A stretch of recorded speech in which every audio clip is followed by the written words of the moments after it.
Hey everyone, welcome back to 51% Crypto Research Podcast. I'm your host, Tom Shaughnessy. Today I had on Beni Issembert, the CMO of Beam Privacy. For those who are unaware, Beam Privacy is an implementation of the MimbleWimble protocol, which is meant to create a new privacy coin that launched just at the beginning of this year. Beam competes with Grin, its open source competitor, which is launching in just about 2 weeks. And they also compete with Zcash and Monero, which are the two largest privacy coins to date. This is not meant to be a technical interview, since Beni's the CMO and not the CTO.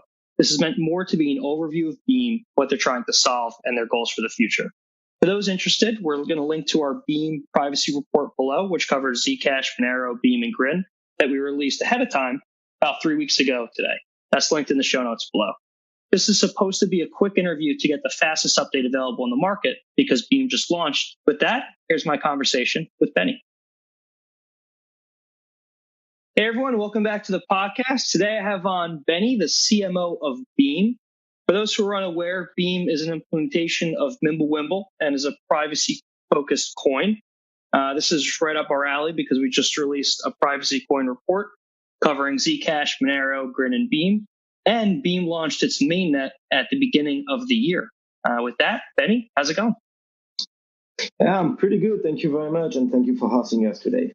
Yeah, of course. So, Beni, let's just jump right in. I mean, how did you get started in crypto? Oh, it's a very long story because I'm not that young, actually. And I had several lives. But, to make a long story short, in 2016, I sold my own ad tech company. I had an ad tech company. And quite frankly, I got back to my books because I'm coming from the academy, from the philosophy of sciences field. So I went back to my philosopher, I went back to Plato, I went back to Karl Marx, and especially to the French philosopher and the father of the anarchism, which is called Joseph Proudhon. And I mean, at the early beginning of 2016, I fall down into the crypto because of the philosophy and the way, this French philosopher Proudhon did see the things 150 years ago. My path is very unusual. This is not usually what you are expecting to listen, but yeah, from the philosophy into the technology. That's awesome. So I guess, how did you get interested in Beam? Did you go to Beam? Did Beam come to you, or were you more interested in privacy coins to begin with? I was approached by one of the advisors of Beam. His name is Guy Cohen. We call him at Beam our Kaiser Soze, from Usual Suspect, because nobody knows. Really. That's one of my favorite movies, actually. Yeah, we love it too. And Guy told me, look, there is something that we may need your help for. We need somebody that actually is a marketer, but not a regular marketer. And I guess we are going to talk about that a little bit later.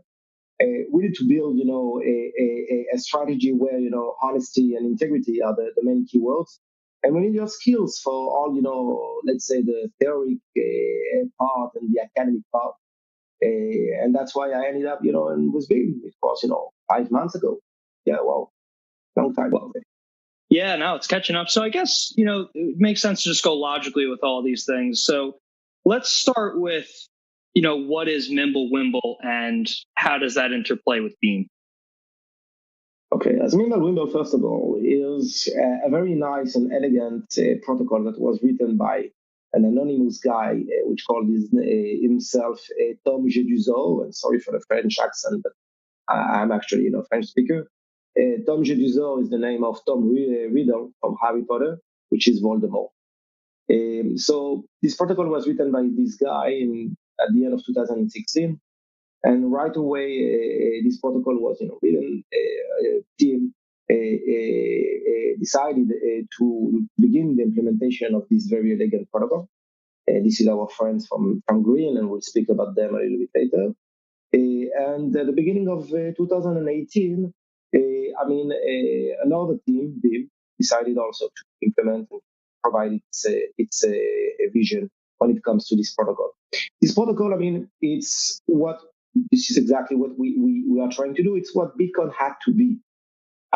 This protocol is solving two main issues when it comes to crypto coins. The first one is the privacy, because today I would say besides Monero and Zcash, most of the crypto coins are not private. They may be anonymous, but they are not private. And the other issue MimbleWimble is dealing with is the issue of scalability. I mean, today, in order to validate a transaction on Bitcoin or Ethereum or whatsoever, you need to wait a lot of time. And for the miners, you need also to download the whole blockchain. I mean, there is a huge issue related to the usability of the cryptocurrencies, Bitcoin and Ethereum, included. And MimbleWimble is offering a new vision with a much lighter blockchain, which allows, a better usability in a private form. That's interesting. So just to zoom out for those who are unaware, I mean, basically what Benny's saying is that MimbleWimble is a protocol that was released from an anonymous poster with a Harry Potter reference name, and two entities, Beam, championed by a private company, and Grin, which is an open source implementation, are both running with it to create their own privacy coins. And for those who are also unaware, the conversation with Benny today is focused more on the high level aspects. Benny's not the CTO, he's the CMO. So we're going to focus on those areas more. But Benny, I mean, what are like the key takeaways from MimbleWimble? Like, what are the key points that it brings? I know, blinding factors and cut throughs are two of the big ones here. Yeah, exactly. This is exactly the main two factors. It's also the lack of a permanent address, permanent hash. That is turning the capacity of traceability quite impossible. I mean, MimbleWimble, like you said, the word is coming from the world of Harry Potter, and this is a spell. Is shutting down any kind of voice. I mean, it's very clearly freezing the tongue of the guys that you are sending the spell to. So this is saying everything. I mean, MimbleWimble, one of the most interesting thing is that there is this lagging factor that is really interesting, and more than everything else, it's also the size of the blockchain, which is apparently, because we still don't know, around between 7 and 10 times lighter than the blockchain. That's interesting. And Benny, let's just go through some of the key features. I guess we could address them one at a time. I mean, one of the main things with MimbleWimble and with Beam is that you guys don't use public addresses. So how do users transact with each other? Okay, so basically, MimbleWimble forces the two parties to be online in order to proceed to a transaction. But you better understand that I guess that you understand it better than me, that if we need to wait for the second party to be online, it's going to turn the concept into a very complicated one. I mean, once the two parties are not online anymore, the address disappears and everything goes back to the shadow. That's why upon MimbleWimble we as Beam implemented an SBBS solution that is solving this. But the idea of MimbleWimble is to create a very direct and very, I would say, intimate relationship between the two parties that are trying to proceed to a transaction. That's interesting. And the other thing I want to talk about while we're on this topic is the cut throughs. And basically, like in MimbleWimble and Beam, when a transaction is spent, the outputs from another transaction, the same block, are kind of linked with inputs. Can you kind of explain how this works and how this reduces some of the bloat on the chain? I'm gonna pass on this, Tom. Actually, it's not something that I do, feel comfortable to speak about. No worries. I can point people to my report for that stuff. But let's go in your areas of expertise here. I want to talk about like the high level, roadmap of privacy coins. I mean, we have Zcash and we have Monero, and then we have Beam, and now competing with Grin, which is going to launch soon. I mean, how do you see you guys being competitive against Zcash and Monero? First of all, let's begin, really by the map. I mean, today the privacy coins are, controlled by the two main coins, which have, two different approaches when it comes to the business. I mean, Monero is a very shadow, and I would say a coin for outlaws. I mean, we heard today terrifying story about a Scandinavian wife that was, kidnapped, and the people were asking, $10 million in Monero. I mean, it says everything. Monero has a lot of issues when it comes also to privacy because not everything is private there. And more than everything else, today Monero is not usable, as as really, of exchange, of payment. It has a lot of issues, obviously, when it comes to compliance. Zcash is another story. We feel much more closer to Zcash than Monero, but Zcash also has no 100% privacy by default. And he's using, actually because they are based on Bitcoin, a very, heavy blockchain, turning their usability into something that's quite impossible to fetch. Today, the main question you're asking is why launching today a privacy coin? I mean, since we have Monero and we have Zcash. So the answer here is very interesting. I mean, we do believe at Beam that privacy is a human basic right. Is that something that a lot of bodies all over the world, a lot of entities all over the world are trying to steal from us, this very basic right of privacy. Especially when it comes, to financial privacy. Think about it, Let's say that you are a business and you are working with 2 or 3 suppliers. If today you decide, to receive some cryptos, everybody will be able at one point to identify the suppliers you are working with or for. So it makes, the use of the cryptos quite impossible for businesses. And on the other part, if you use as a business, cryptos, I wish you good luck if you go to your accountant and try to audit them. I mean, those transactions will not be able to be audited. And it means that as a business, you will not be able to accept or to pay with crypto. So if I need to sum up what I'm saying, usability together with privacy is what we are doing at Beam. I mean, this is trying to give back to the people, but also to businesses, the capacity to handle their own sovereignty when it comes to their financial life. That's interesting, Beni. And I guess so you hit on usability and you hit on privacy there. So let's start with usability. I mean, how can Beam compete on a user interface or user experience perspective with like Zcash and Monero? I mean, I think Monero has its own problems, just not being on too many exchanges because exchanges don't want to deal with the whole privacy by default issue. I'm just wondering how you guys are going to attack that. So there is 2 parts here. The usability is maybe the main keyword in all what we are doing. I mean, at Beam, we decided to put the user, the end user, in the middle of what we are doing.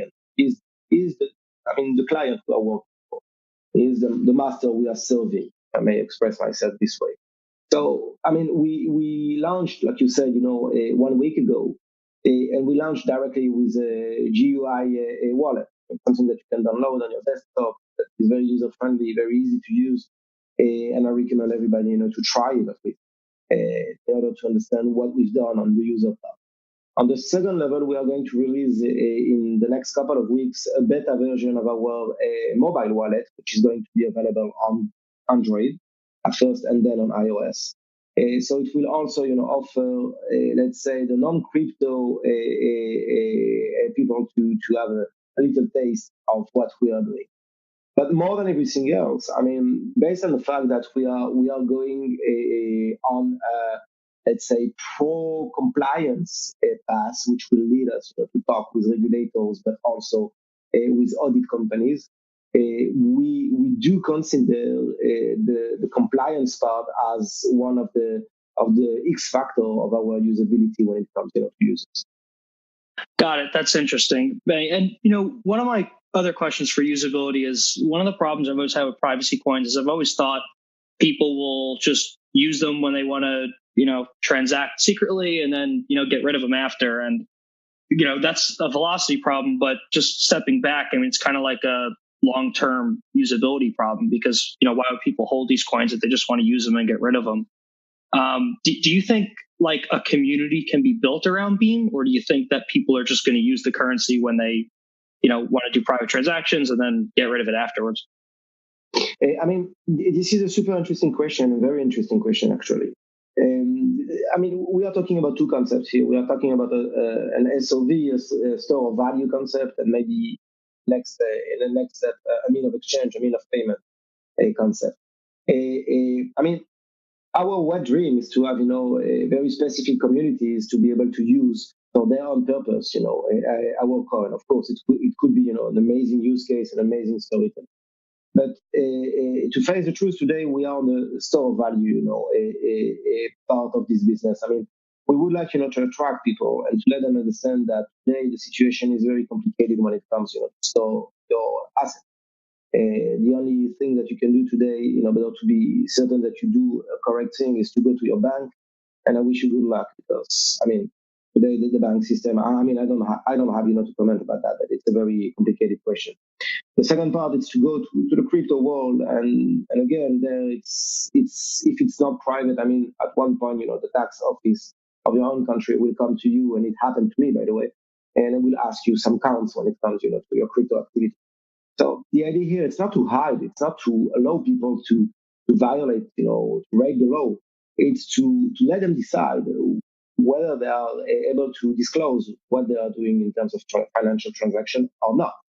Because we do consider privacy as the following. It's the capacity and the freedom to decide what you want to disclose, where, and to who.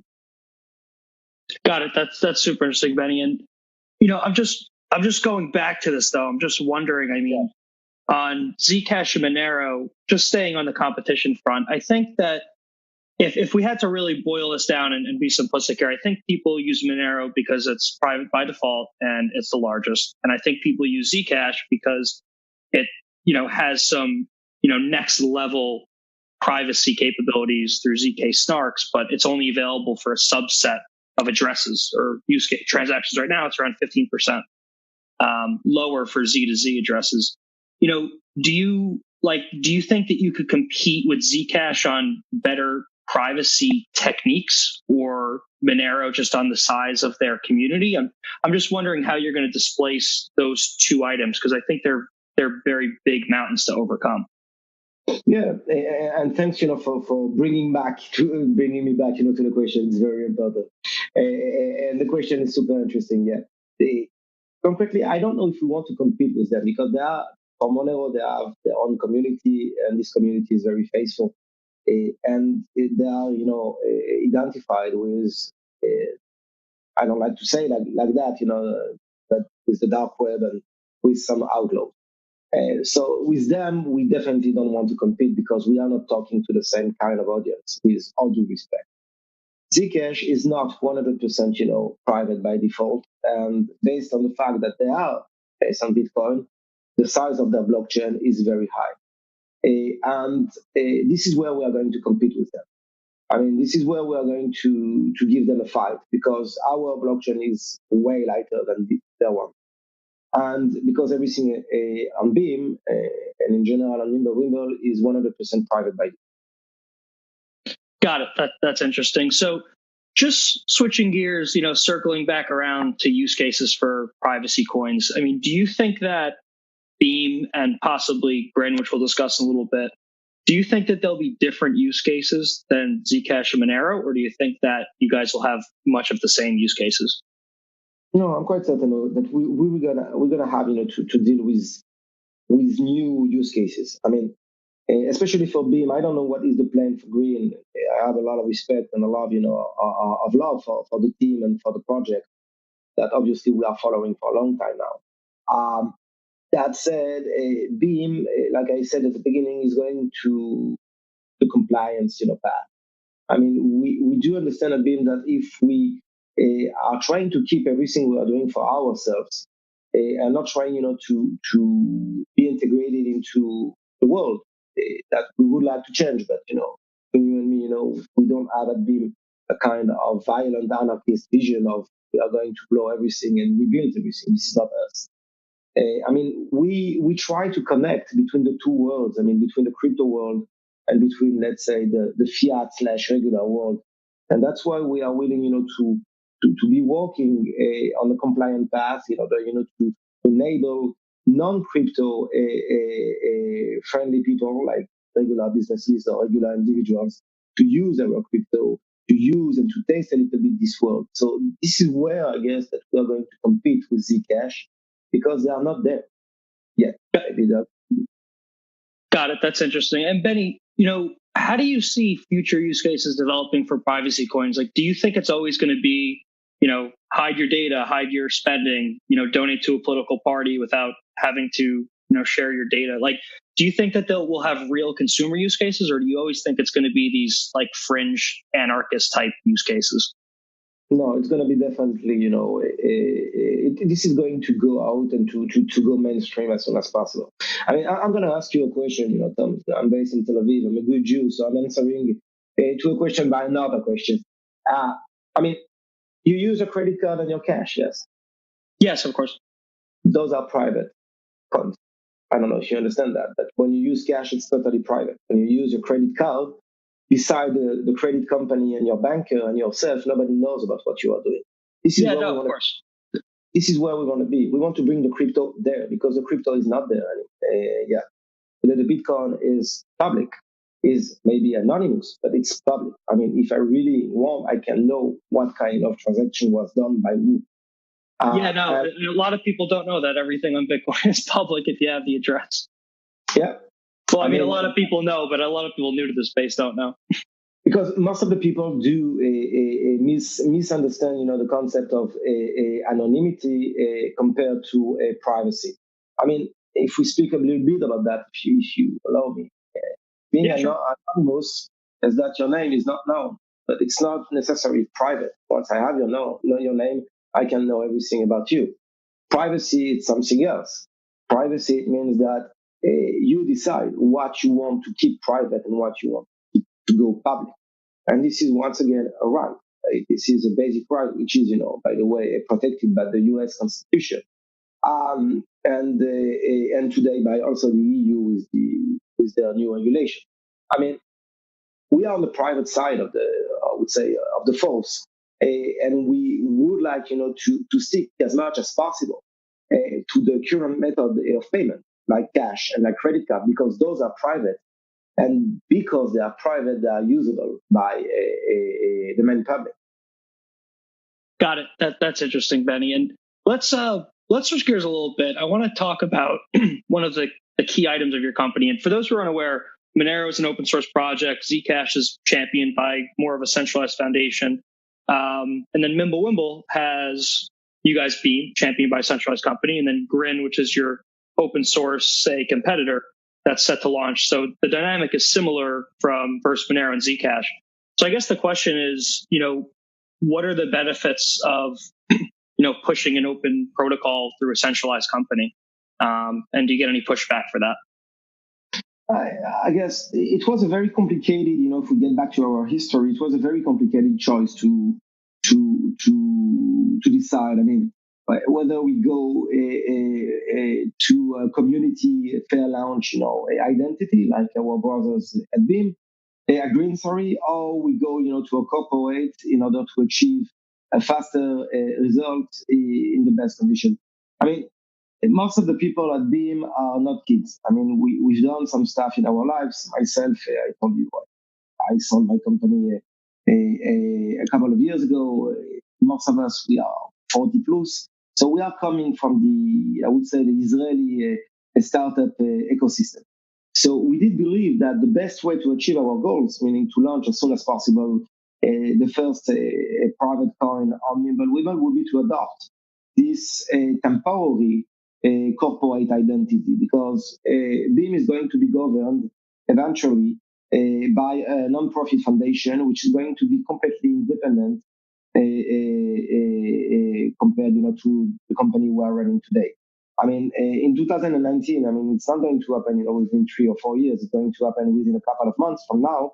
Beam is going to move to this non-profit foundation, which is going to be in a graduate mode, decentralized, and it's going to be managed, by independent people that are not related to us today.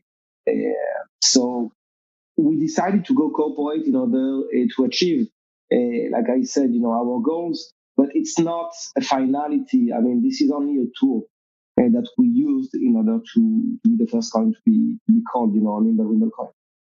Got it. I think that having a centralized company at the start of a project or a centralized leader helps a lot with decision making, getting things off the ground. But I think it's really hard to decentralize over time. I mean, we've seen this issue a lot with other platforms as well, and it's somewhat impossible. I think it's harder than scalability, in my opinion, than decentralizing. But what do you think do you think that that's going to be a rough road for you guys? I mean, it's definitely going to be hard. It's going to be very difficult.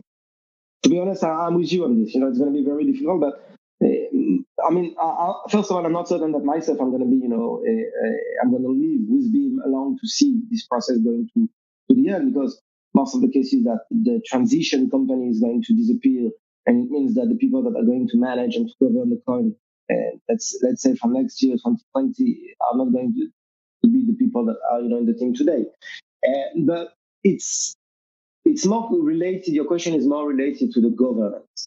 I mean, today you're right. We have a little committee. We have some advisors that some of them like Brian Bishop, for example. So the decision process is quite smooth. It's quite easy.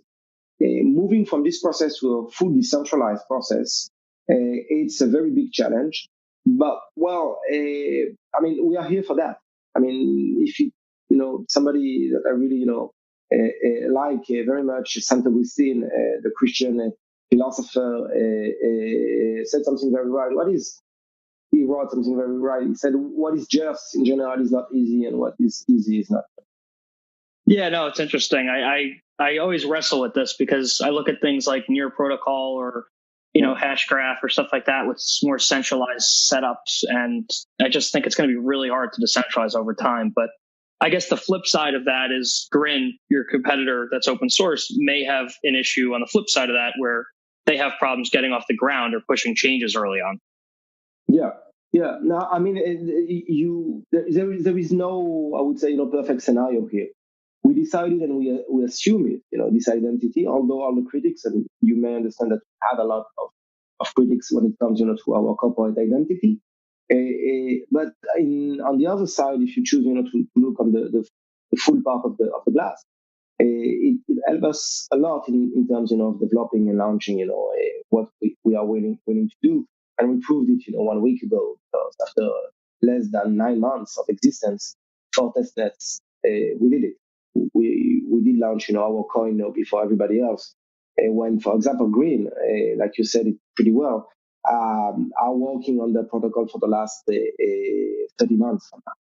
So yeah, no, that's a good point. I guess we're answering our own question here, is that you guys launched faster. Yeah. That's interesting. Yeah. So, one of the other differences between you guys is the founder's reward, which adds to your inflation, and it's one of Zcash's biggest red flags, in my opinion. And I think everyone would agree on that, mostly except the founders. But basically, people knock Zcash because the founder's reward is too high and developers are getting too much money. You guys have a similar setup there. How do you feel about the founder's reward? It depends on who you're asking. If you're asking the CMO of Beam, I would say that we are perfectly okay with that. I mean, this is also one of the part of the recipe of our success. I mean, the founder awards means that we did have at first, some money on the table in order to pay, the developers and to attract the best, let's say, manpower to the project. And if we look at the results, like we said, in the previous question, that we launched, very fast, a very stable and a very good product at the end. So if I need to answer as the CMO of Beam, I would say that it's a complicated, parameter of our identity, but the results is what is, important here. So we are totally okay with that.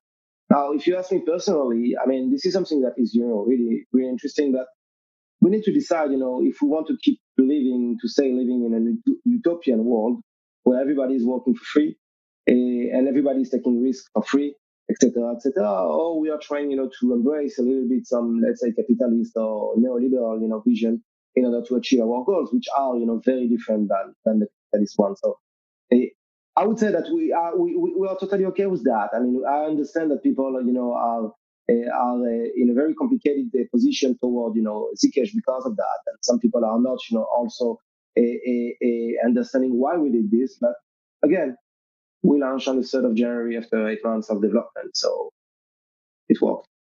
Interesting. I guess that's a good way to put it. And, Beni, I think a lot of people, or I think privacy coins live and die on hacks. Monero got hacked, and I think 70% of their transactions for a certain date were on mass, something like that. Zcash, I don't think has ever been hacked at all, especially with Z addresses. I know the possibility is hopefully zero, but what's your take on issues, potential hacks, bugs, and what would be the response if one came up for you guys? This is again a question, I guess, for my CTO, not for me. But the protocol is built in a certain way that it is avoiding a lot of capacity when it comes to hacking. Based on the fact that the addresses are disappearing, and they are not permanent, it's quite impossible, to hack. But I guess that my CTO will be able, and our chief of security will be able to answer better to this question. Yeah, no, of course. That makes sense. We could move on. I mean, the point of this episode is definitely a quick update, hopefully a 30-minute format, just to get a quick update because you guys just launched. So it's definitely pertinent. Yeah. And my last set of questions for you, Beni, is, how's the mainnet going? Any metrics or updates you could share? I know you guys can't say it, so I will for you. I think your token's trading around $2. I think the market cap's around 500 million, depending on which exchange you look at. We don't have to talk exchanges, but I'm definitely interested on how the mainnet's going. So the mainnet was I would say an incredible time for me. I took a part of a lot of launches in my life since the last 20 years. And this one is very particular because I have 2 kids, by the way, and I had the feeling that I was giving birth to myself. It was very strange, and we had all this feeling. That said, we got a very nice surprise because, to be honest, we didn't expect that much. Hash rate at the beginning. And what I can say you now that we have a little bit more than 2.2 million of hash power, which is enormous for a 1-week project. We did reach almost 9,000, blockchain high, which is quite okay for us. And our total emission is not far from 800. Got it. And Beni, the hash rate, I saw Guy Corum tweeted it's 2 million sol per second. What is that? Is that like comparable to Zcash from there, or is that like well below? I'm just trying to get a gauge of how high that hash rate is. We're not far from Monero. Okay, gotcha. Well, Beni, this has been a great update. I want to have you on because it's timely. Is there anything you want to talk about that I forgot to ask you? Maybe what are the next steps? Yeah, of course. Where are you guys going next? So we are there because it's very funny in our crypto world because first of all, it's not that obvious that a crypto company is delivering. And most of the competitors and most of our friends, are saying they are raising money and then they're disappearing. It's not our case. We raise money, we deliver the product, but we are not done. We are not going to leave the product, live its life without interfering with it, at least for the next couple of months. So what is next is it's a bunch of very cool features that we are going to release as soon as possible. The first one that we are going to release, and I guess that is going to be very interesting for the audience to hear about that, is our atomic swap with Bitcoin. Atomic swap is a very cool thing because you will be able, to exchange your beams directly, with Bitcoin without, having, to choose an exchange to work with. And it's going to be embedded, in our wallet, so it's going to ease the process for all the users and all the people that are holding, a Bitcoin. Second thing that we are going to release, like I said, it's the mobile wallet on Android, which is going, to help us to gain as much as possible attention when it comes, to mass attention. Let's think about that together.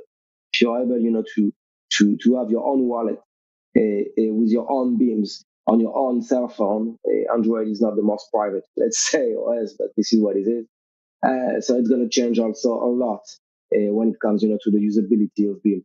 And we are working today on what we call the opt-in auditability. The compliance by choice, by demand that we are trying to design now with one of the big four.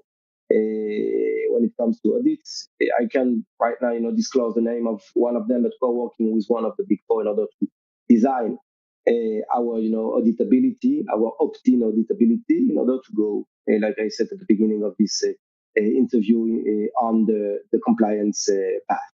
And we have a lot of other surprises that we are going to release within this year.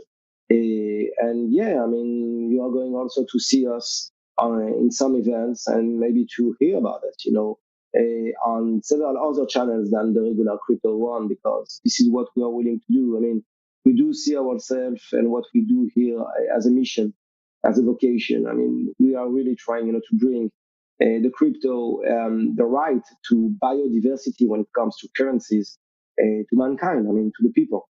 We are not working for some elite groups or from some crypto maximalists or whatsoever. We're working for the people. That's awesome. And Benny, what are the potential timelines on mobile and atomic swamps and your compliance features? Do you think this is next quarter or next year? No. This is next month. Next month. Wow. Interesting. So you guys are moving pretty quick. Oh, I told you, the treasury model and the corporate model has a lot of cons, but has a lot of pros. I mean, we could attract, like I told you, the best professionals and the best in class team members. And that's why we're working good and fast. Yeah, no, that's interesting. I guess the founder's word is okay as long as you guys keep shipping updates forever, right? Yes. Yeah. That's awesome. And I don't think Grin is even working on a mobile wallet, I don't think they have one. As far as I understood, they are going to release a command line, wallet on the 15th of January. And by the way, I would like to wish them, good luck for the launch. And we are going to help them for this launch the way we helped them, during their security audit. Because we believe in what they do, and we have a common goal, which is, to push as much as possible MimbleWimble. But I'm quite certain that their incredible communities are going to take over, the development of a mobile wallet. And you know what? Maybe we are going to do that with them.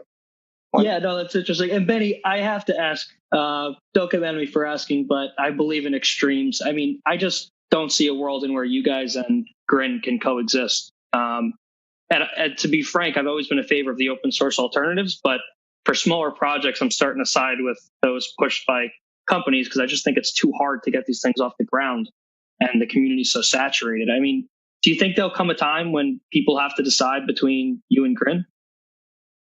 I hope not, to be honest, because I really believe in biodiversity as a concept, as a philosophy.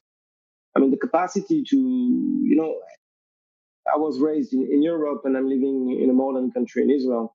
And I'm very happy, to go to a supermarket and to be able to choose between 2, 3, 4 brands when it comes to, I don't know, to my cereals in the morning.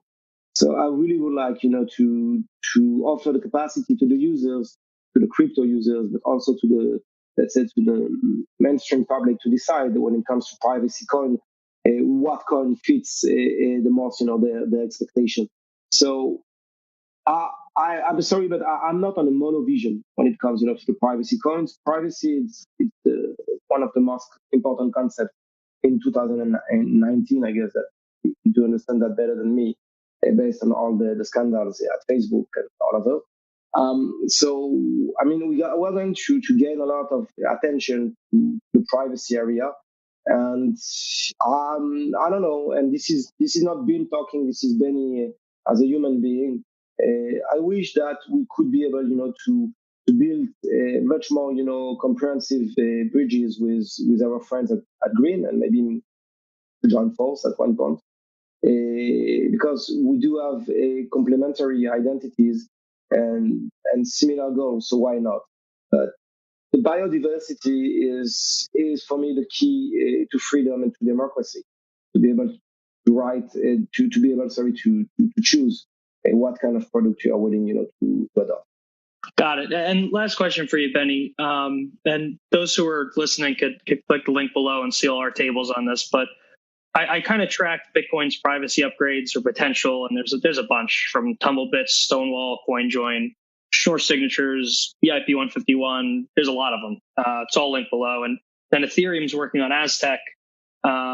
And I believe they implemented this with DAI, the stablecoin, to do private transactions.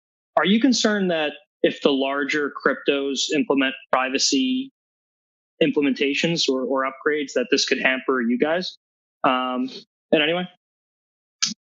Yeah, I mean, it would be lying to you if I would say no, I have no issue, I have no concern, etc., etc. But again, we have a very strong, identity which is based on MimbleWimble, and we began, this journey because we fall in love, and we fell in love, with this protocol and with MimbleWimble.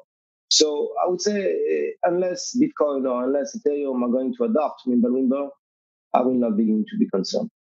Yeah, I guess the other thing is it's harder for larger cryptos to make major changes to their protocol at that point. Yeah. I mean, but creating a sidechain based on MimbleWimble on Bitcoin could be very, dangerous for us. But I mean, again, we are on the Bitcoin side of the moon. I mean, most of the founders of Beam are coming from the maximalism, a part of the map. So I mean, and as Beni, and maybe not as Beam CMO, I would be very happy to see a little bit more privacy all over the cryptos. So, that's awesome. Well, Beni, that answers all my questions. I really appreciate you impromptu meeting me so quickly, especially since you have the mainnet launching. But this has been great. That's okay, Tom. Thank you very much for your time, and thank you for the attention of your audience. We will be glad, and I'm sorry, for the maybe decentralized way of answering the question, but this is the way it is when you don't have sleep for the last 2 weeks because of an amazing launch that we have. But anyway, I will be glad, to provide you with some updates, in the next couple of weeks. Yeah, of course. And Beni, where can people follow you and follow Beam and learn more about you guys? We have our website, beam.nw, and I invite everybody, to follow us on Twitter mainly. And if they are willing, to have a talk with us, we have a very nice organic Telegram community with real people. That's awesome. Well, Beni, thanks so much for coming on, and I'm sure I'll have you on again soon. Very cool. Thank you very much for your time. Have a good one. Hey, everyone. Thanks for listening to the episode. Please rate and review the podcast to help other people find it. And be sure to use coupon code HOLIDAY on 51pct.io to get a discount on any of our memberships while this offer lasts.